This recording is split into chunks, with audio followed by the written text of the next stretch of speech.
এই মাদ্রাসাকে পুনর্জীবিত করার জন্য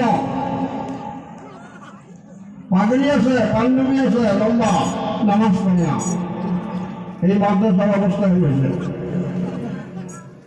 এই মাদ্রাসার অবস্থা হয়েছে।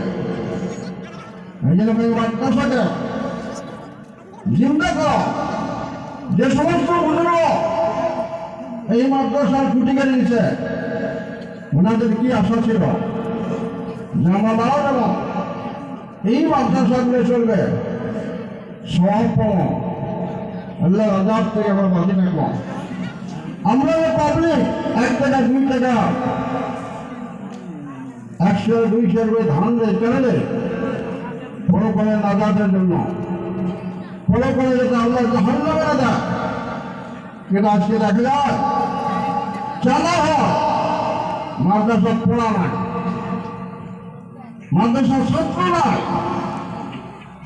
মানে আপনাদের কাছে অনুরোধ করলাম, আমরা সিনিয়র মানুষ হিসেবে, সিনিয়র আলেম হিসেবে, মুরব্বী হিসেবে এই জায়গা পার্শ্ববর্তী মাদ্রাসার মেহরবানি আছে, পার্শ্ববর্তী মেহরবানি সরকারি আছে,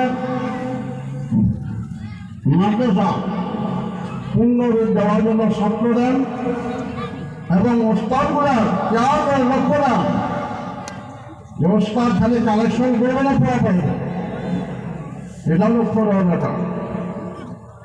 আমরা ছাত্র দেওয়ার জন্য রাজ দিয়েছি, ছাত্র যেন মাদ্রাসার পূর্ণ পর্যায়ে উন্নতি আমলগুলো হয়।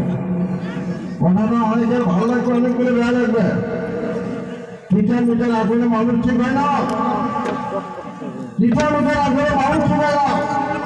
কেন মাদ্রাসা অবস্থায় লোকাল মাদ্রাসা কেন বানিয়েছে? ছেলে মাদ্রাসা কেন আছে? ছেলে নাই, আসার এটা পাবলিকের দোষ, মঙ্গল শিক্ষক বলব, মঙ্গল কমিটি বলব, বেশ টাকা কেন আলাদা না? প্রত্যেকটা মানুষের হয়েছে মাদ্রাসা, কে চালে যাবে? মেয়ে মানুষের চালাবে, পর্দার আওয়াজ হয়ে চালাবে।